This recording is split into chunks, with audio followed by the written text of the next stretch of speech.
الحمد لله نحمده ونستعينه ونستغفره ونعوذ بالله من شرور أنفسنا وسيئات أعمالنا. من يهده الله فلا مضل له ومن يضلل فلا هادي له. وأشهد أن لا إله إلا الله وحده لا شريك له وأشهد أن محمدا عبده ورسوله. يا أيها الذين آمنوا اتقوا الله حق تقاته ولا تموتن إلا وأنتم مسلمون. يا أيها الناس اتقوا ربكم الذي خلقكم من نفس واحدة وخلق منها زوجها وبث منهما رجالا كثيرا ونساء واتقوا الله الذي تساءلون به والأرحام إن الله كان عليكم رقيبا. يا أيها الذين آمنوا اتقوا الله وقولوا قولا سديدا يصلح لكم أعمالكم ويغفر لكم ذنوبكم ومن يطع الله ورسوله فقد فاز فوزا عظيما. أما بعد فإن خير الحديث كتاب الله وخير الهدي هدي محمد صلى الله عليه وسلم وشر الأمور محدثاتها وكل محدثة بدعة وكل بدعة ضلالة وكل ضلالة في النار. أعوذ بالله من الشيطان الرجيم. بسم الله الرحمن الرحيم. لن ينال الله لحومها ولا دماؤها ولكن يناله التقوى منكم كذلك سخرها لكم لتكبروا الله على ما هداكم وبشر المحسنين. إن الله يدافع عن الذين آمنوا إن اللہ لا يحب كل خوان کفور. محترم حاضرین، تمام کبریائی بڑھائی اللہ کے لیے. اللہ اکبر اللہ اکبر. یقیناً اللہ سب سے بڑا ہے. اللہ ہر قسم کی کبریائی کا سزاوار اور مستحق ہے. لا الہ الا اللہ، اس کے سوا کوئی لائق عبادت ہے ہی نہیں. اللہ اکبر وللہ الحمد. اللہ سب سے بڑا ہے. اللہ سب سے بڑا ہے اور اسی کے لیے تمام تعریفیں ہیں. یقیناً وہ ہر طرح کی تعریف کے لائق ہے، اپنی صفات کے اعتبار سے، اپنے کمالات کے اعتبار سے، اپنے احسانات کے اعتبار سے. اس کے بندوں پر، مخلوق پر بے شمار احسانات ہیں، اور سب سے بڑا احسان ہم پر اور آپ پر یہ ہے کہ اس نے دین حق کو ہم کو عطا کیا اور توفیق دی کہ ہم اسے قبول کریں، اسے اختیار کریں. اسی دین حق کا یہ ایک موقع ہے، اسی احسان کا ایک حصہ یہ ہے کہ آج کا یہ خاص دن اللہ رب العالمین نے ہمیں اور آپ کو عطا کیا. اسلام کی دو بڑی عیدوں میں سے یہ ایک عید ہے، تہوار، یعنی خوشی کا دن، مسرت کا دن. اللہ تبارک و تعالیٰ نے یہ کیوں دیا؟ اس لیے کہ یہ ہماری شرعی ضرورت ہے، ہماری نفسیاتی ضرورت ہے، ہر اعتبار سے ہماری فطری ضرورت ہے کہ یہ تہوار اور خوشی کا دن ہمیں ملے. اور اس ضرورت کے ساتھ اللہ تبارک و تعالیٰ، جو میں نے کہا شرعی فطری، اس کے ذریعے سے اللہ رب العالمین اپنے بندوں کی تربیت کرتا ہے. وہ سبق جسے بار بار تازہ کرنے کی شدید ضرورت ہے، اسے تازہ کرتا ہے، نیا کرتا ہے. ہمارے یہاں کچھ لوگوں کے ذہن و دماغ میں تصور اور خیال آتا ہے کہ عید الاضحیٰ، حج اور قربانی کے حوالے سے وہی باتیں، وہی واقعات، وہی پس منظر بار بار دہرایا جاتا ہے. تو اصل میں اس کے بار بار دہرائے جانے کی ہمیں اور آپ کو ضرورت ہے. آپ غور کیجئے کہ قربانی کا حضرت ابراہیم علیہ السلام، جن کا تعلق اور آل ابراہیم کا تعلق اس قربانی سے جڑا ہوا ہے، ان کے واقعات کا جو سبق اور درس بنیادی طور سے ہمیں اور آپ کو ملتا ہے. کیا آج ہمیں اس کی ضرورت نہیں ہے؟ کیا ہم اس سے بے نیاز ہو سکتے ہیں؟ یا ہم جانتے ہیں ان واقعات اور ان مقاصد کو، ہم نے سنا، کئی بار سنا، تو کیا ہم نے اپنی زندگیوں میں اس کو نافذ کیا؟ مثال کے طور پہ جو آیت میں نے پڑھی تقریباً سبھی کو یاد ہوگی کہ لَن يَنَالَ اللَّهَ لُحُومُهَا وَلَا دِمَاؤُهَا وَلَكِنْ يَنَالُهُ التَّقْوَىٰ مِنكُمْ. کہ اللہ رب العالمین کو تمہارے قربانیوں کا گوشت اور اس کا خون نہیں پہنچتا. اللہ کو اس کی ضرورت بھی نہیں ہے کہ خون ریزی کی جائے، خون بہایا جائے، اس کو وہ پہنچے. وَلَكِنْ يَنَالُهُ التَّقْوَىٰ مِنكُمْ. بلکہ تمہارے دل کا تقویٰ، دل کی نیکی اللہ کو مطلوب ہے، پہنچتی ہے. ہاں، اب یہاں صاف صاف لفظوں میں کہا گیا ہے کہ اللہ کو ہمارے دل کا تقویٰ مطلوب ہے. لیکن آج ہم جو ماحول دیکھتے ہیں تو اکثریت کا حال یہ نظر آتا ہے کہ قربانی سے صرف گوشت مطلوب ہے، قربانی سے ریاکاری، دکھاوا، نام و نمود مقصود ہے۔ قربانی کے وہ مقاصد جو شریعت نے بیان کیے ہیں دور دور تک نظر نہیں آتے۔ جانوروں کے عیب کو تو ہم دیکھتے ہیں کہ قربانی کے جانور کو بے عیب ہونا چاہیے، لیکن بہت سارے لوگ ہم دیکھ رہے ہیں کہ اپنے کردار اور اپنے عقیدے کے عیب کو صاف نہیں کرتے، ان کے عقیدے میں شرک ہے۔ قربانی کے وقت کہتے ہیں کہ میری نماز، میری قربانی، میرا جینا، میرا مرنا صرف اللہ کے لیے ہے، لیکن ان کی پیشانیاں کہیں قبروں پر جھک رہی ہیں، کہیں کسی اور آستانے پر جو ہے سر نیاز کو خم کرتے ہیں، کہیں اور کسی سے لو لگاتے ہیں جو اللہ کا حق ہے۔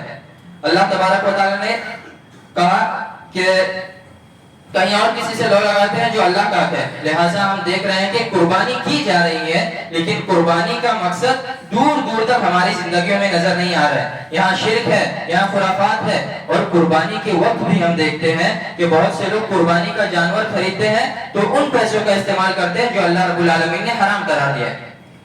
کوئی رشوت کا پیسہ حرام طریقے سے دوسروں کا حق مارا ہوا، کسی ناجائز طریقے سے حاصل کیا ہوا، ڈونیشن کی شکل میں حاصل کیا ہوا، ان روپیوں کا استعمال اللہ رب العالمین کے راستے میں کرتے ہیں، پھر کہاں سے تقویٰ ہوگا؟ اللہ تبارک و تعالیٰ نے اس تناظر میں نے کہا کہ یہ ہماری ضرورت ہے، کس اعتبار سے؟ غور کیجئے۔ اور یہ قربانی کیسا سبق اپنے اندر رکھتی ہے کہ اس سبق کو اگر ہم نے اختیار کیا تو آج بلکہ کوئی بھی زمانہ ہو، مسلمانوں کے مسائل اور مصائب کے حل کا راستہ اس سے نکلتا ہے۔ غور کیجئے، قربانی میں مقاصد کیا بیان کیے گئے ہیں؟ ابھی جو آیت میں نے پڑھی کہ اللہ کو ہمارے دل کا تقویٰ پہنچتا ہے، اس کے فوراً بعد اللہ نے کہا وَكَذَلِكَ سَخَّرَهَا لَكُمْ، کہ اسی طرح سے اللہ نے تمہارے لیے قربانی کے ان جانوروں کو مسخر کیا، تمہارا تابع اور ماتحت بنایا۔ کیوں بنایا؟ لِتُكَبِّرُوا اللَّهَ عَلَىٰ مَا هَدَاكُمْ، تاکہ اللہ نے جو رہنمائی کی ہدایت دی ہے اس پر تم اللہ کی کبریائی، بڑائی، عظمتیں بیان کرو۔ کیا ہم ایسا کر رہے ہیں؟ سبحان اللہ، اللہ اکبر، بسم اللہ، اللہ اکبر کہہ کر کے ذبح تو کرتے ہیں، لیکن یہ اللہ اکبر تکبیرات کا مقصد، اس کا مطلب اور معنی ہمارے باطن میں داخل ہی نہیں ہوتا۔ ہم قدم قدم پر اپنے آپ کو بڑا بناتے ہیں، اللہ سے بڑا دوسروں کو قرار دیتے ہیں، اللہ کا حکم ایک طرف، دوسرے کا حکم دوسری طرف، کہیں خواہشات نفس کو ترجیح دے رہے ہیں، کہیں باپ دادا کے طریقے کو، کہیں امام کے مسلک کو، کہیں کسی اور چیز کو۔ اللہ تبارک و تعالیٰ نے کہا تاکہ تم اس کی کبریائی بیان کرو، اس کی بڑائی بیان کرو۔ جب سب سے بڑا وہ ہے تو اس کے مقابلے میں کسی اور کو کھڑا کرنے کا مطلب کیا ہے؟ اللہ نے آگے فرمایا وَبَشِّرِ الْمُحْسِنِينَ، اور محسنین کے لیے بشارت دے دو۔ کون سی بشارت؟ دنیا میں بھی بھلائی ہے اور آخرت میں بھی۔ اب دنیا میں اگر ہمیں خوشخبری ملے تو ہمارے مسائل حل ہوں گے، اچھائیاں ہوں گی، سعادت ہوگی، تو دنیا میں بھی اچھائیاں اور آخرت میں بھی کامیابی، اور اللہ رب العالمین کے ناقابل تصور انعامات سے بہراوری یہ ملے گی۔ کن کو؟ المحسنین، احسان کرنے والے۔ احسان اللہ کے ساتھ یہ ہے کہ اس طرح عبادت کرو کہ تم اللہ کو دیکھ رہے ہو، یا کم از کم یہ کہ وہ تمہیں دیکھ رہا ہے، تم ہر وقت اس کی نگاہوں میں، اس کی قدرت اور احاطہ علم میں ہو، کبھی اس سے چھپ نہیں سکتے، بچ نہیں سکتے، یہ تصور ہو۔ اور بندوں کے ساتھ احسان، ان کے ساتھ حسن سلوک کرنا، ان کے حقوق کی ادائیگی کرنا۔ تو بشر المحسنین ان اللہ یدافع عن الذین آمنوا، اس کے فوراً بعد اللہ نے کہا کہ اللہ ایمان والوں سے دفاع کرتا ہے، ہر شر، ہر برائی، ہر مکروہ چیز سے مسلمانوں کی اور ایمان والوں کی حفاظت کرتا ہے۔ اللہ کا کلام جھوٹا نہیں ہو سکتا۔ آج سوچئے کیسے کیسے مسائل ہیں ہمارے لیے۔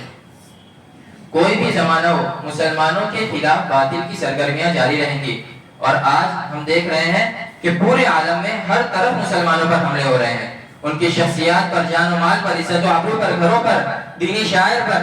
اس طرح ہم دیکھیں تو مسلمان ہر جگہ خطرے میں ہے۔ تفصیلی گفتگو کا موقع نہیں ہے، لیکن ان سارے مسائل کے تناظر میں ہم یہ کہہ سکتے ہیں کہ قربانی کا پیغام، عید الاضحیٰ کی جو روح ہے وہ ہمارے مسائل کے حل کی راہ دکھاتی ہے، لیکن ہم روحانی مسائل کو، روحانی حل و طاقت کو سمجھنے کے لیے تیار ہی نہیں ہے۔ اس قربانی کے تعلق سے اس کا ایک اور مقصد، اس سے پہلے والی آیت میں اللہ نے قربانی کے اونٹوں کو شعائر اللہ قرار دیا، اس کی قربانی کا اللہ کا نام لے کر ذبح کرنے کی تعلیم دی، اور کہا کہ جب یہ ذبح ہو جائے تو پھر محتاجوں، مسکینوں، سوال کرنے والے اور سوال نہ کرنے والے محتاجوں کو کھلاؤ پلاؤ۔ پھر آخر میں کہا کہ کذالک سخرناھا لکم، کہ اسی طرح سے ہم نے تمہارے لیے قربانی کے جانوروں کو مسخر کیا۔ کیوں کیا؟ اللہ نے آگے فرمایا وَلَعَلَّكُمْ تَشْكُرُونَ، تاکہ تم شکر گزار بن جاؤ۔ تو یہ دوسرا مقصد شکر گزاری. اس سے پہلے والی آیت میں کہا وَلِكُلِّ أُمَّةٍ جَعَلْنَا مَنْسَكًا لِيَذْكُرُوا اسْمَ اللَّهِ عَلَىٰ مَا رَزَقَهُم مِّن بَهِيمَةِ الْأَنْعَامِ کہ ہر امت کے لیے ہر قوم کے لیے ہم نے قربانی کا عبادت کا ایک طور طریقہ دیا ہے تاکہ اللہ نے جو چوپائے عطا کیے ہیں ان پر وہ اللہ کا نام ذکر کریں, اللہ کے نام کا ذکر کریں. فَإِلَٰهُكُمْ إِلَٰهٌ وَاحِدٌ ہر امت کا طریقہ الگ الگ ہے لہٰذا تم سبقت کرو, دوسری امتوں سے نیکیوں میں اچھائیوں میں آگے بڑھنے کی کوشش کرو. اللہ نے آگے فرمایا فَإِلَٰهُكُمْ إِلَٰهٌ وَاحِدٌ تو تمہارا معبود ایک ہی معبود ہے. شریعت احکامات میں فرق ہے لیکن سب کا معبود برحق صرف اللہ ہے. اور یہ دین کی اصل ساری امتوں میں مشترک رہی ہے, لوگوں نے بدل دیا. اسلام میں وہ خالص ہے, بہت سے مسلمان بھی اسے بدل رہے ہیں, اللہ کے بجائے دوسروں کو اللہ کی عبادت سمجھ رہے ہیں. فَإِلَٰهُكُمْ إِلَٰهٌ وَاحِدٌ فَلَهُ أَسْلِمُوا اللہ نے آگے کہا لہذا تم اسی کے فرما بردار بن جاؤ, اپنے آپ کو اس کے حوالے کر دو, کسی اور کے حوالے مت کرو, کسی اور کا قانون, کسی اور کی شریعت, کسی اور کے مسلک کو اختیار مت کرو. اللہ نے جو دین دیا ہے اسلام اسے قبول کرو, اسی کے فرما بردار بن جاؤ. فَلَهُ أَسْلِمُوا وَبَشِّرِ الْمُخْبِتِينَ اور خشوع خضوع عاجزی اختیار کرنے والوں کو بشارت دے دو. کون ہے خشوع مخبتین؟ کون ہے جو اللہ کے حکم کے آگے جھک جائے, جو اللہ کے سامنے کسی اور کو بڑائی نہ دے اور بندوں کے ساتھ نرم دلی اور نرمی اختیار کریں, ان کے حقوق کی ادائیگی کریں, وہ ہے مخبتین. اللہ کہہ رہے ہیں کہ انہیں بشارت دے دو. پھر آگے ان کی تعریف بھی کی گئی کہ جب اللہ کا ذکر کیا جاتا ہے تو ان کے دل دہل جاتے ہیں. جب اللہ کا خوف ہوگا تب ہم گناہوں سے بچیں گے, نماز قائم کریں گے, زکوٰۃ ادا اور جو ہے اللہ کی راہ میں خرچ کرتے ہیں. یہ مخبتین کی صفات بیان کی گئی. لہذا ان تین آیتوں کے حوالے سے قربانی کا مقصد میں نے بتایا اور کہا کہ اللہ نے حکم دیا ہے کہ اپنے آپ کو اس کے حوالے کر دو, اسلمو اس کے سامنے جھک جاؤ. آخر میں اللہ رب العالمین سے دعا ہے کہ بارے الہ ہمیں قربانی کے مقصد کو سامنے رکھ کر قربانی کے اس تہوار کو ادا کرنے کی توفیق عطا فرما. یا اللہ تو ہماری ان قربانیوں کو ہمیں سنت کے طریقے پر ادا کرنے کی توفیق عطا فرما. یا اللہ تو ہماری ان قربانی کو قبول فرما. جو بیمار ہیں انہیں شفا کاملہ عاجلہ عطا فرما.